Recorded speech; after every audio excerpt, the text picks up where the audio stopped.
2017 was not a very good one for the residents of Ikorodu city in northeastern part of Lagos State. It was a time when there were so many negative stories coming from here. There were stories of ritual killing, of kidnapping, of murder, so much so that a lot of residents moved out.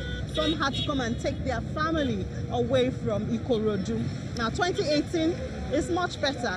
We have not heard of such stories. What have they done to calm the situation? What have they done to win the confidence of the people back?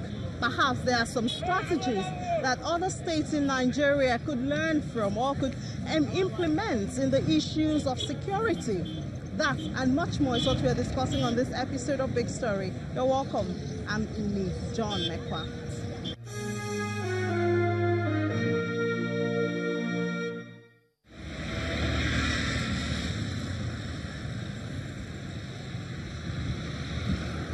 Ikorodu, which has become home to about 600,000 people, is situated approximately 36 kilometers north of Lagos. The area is bounded to the south by Lagos Lagoon, to the north by Ogun State, and to the east by a boundary with Agbowa Ikosi, a town in Ekpe division of Lagos State.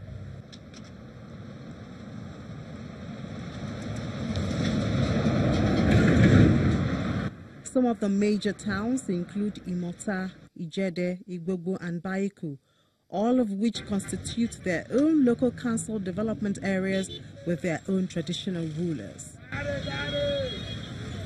Together, these areas make up Ikorodu Division, a fast-growing part of Lagos State with a large industrial area containing several factories and another part of town which many have built their residence.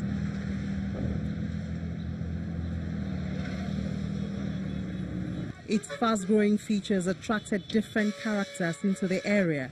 Its boundary with creeks and connection with oil pipelines has made bunkering profitable and accessible. In 2016, Ikorodu experienced a high number of bunkering cases in areas like Igbo Lomu, Ishawo, and Ogijo communities.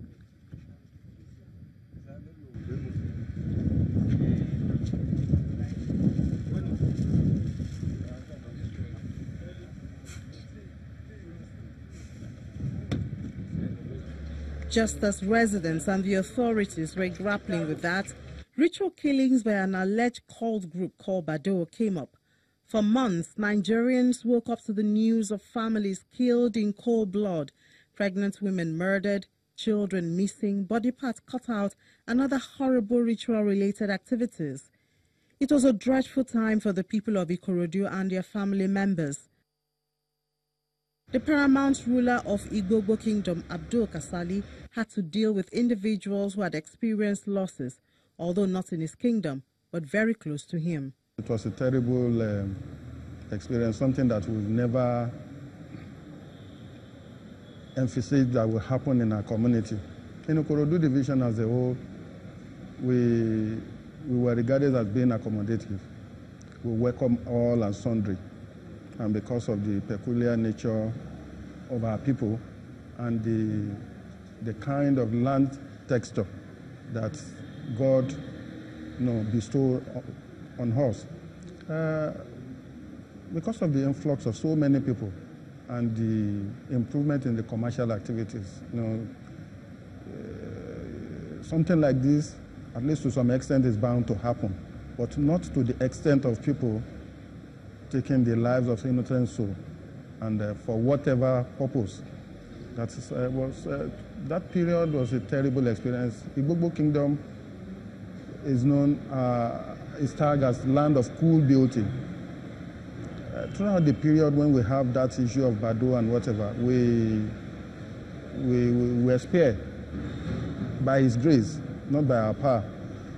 We never had this experience of such killing, but we have it. We have some communities surrounding us where some of these things happened. But we take it upon ourselves that they are part and parcel of this kingdom, and we must rally around ourselves to ensure that the issue is a nip in the bud.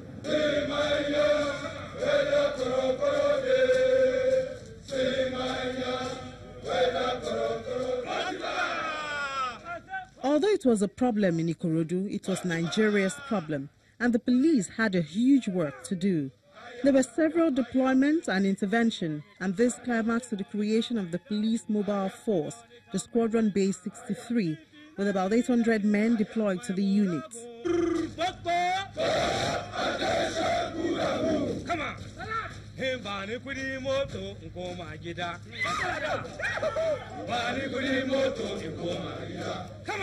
It marked a strategy that all the points that all these activities, criminal activities are being done, he established a pin down point whereby the men are conducting stop and search.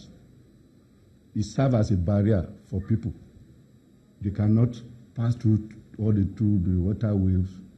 We have a static point where our men are doing stop and search without harassing or extorting the public.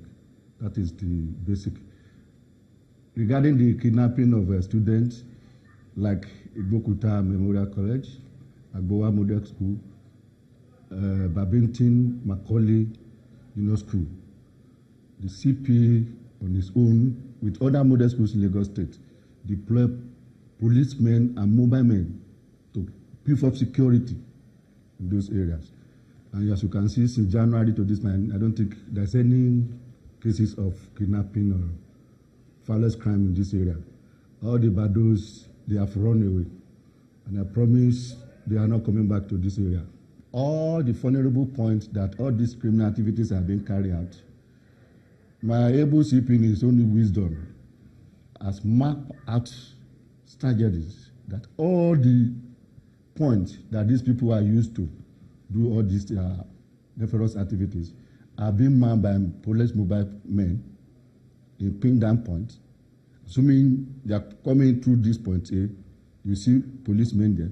They are coming through point B, you see policemen. So when a criminal see policemen on road, on duty, they are human beings like us. They better relocate to another place. So that is why we are able to cope the menace for now.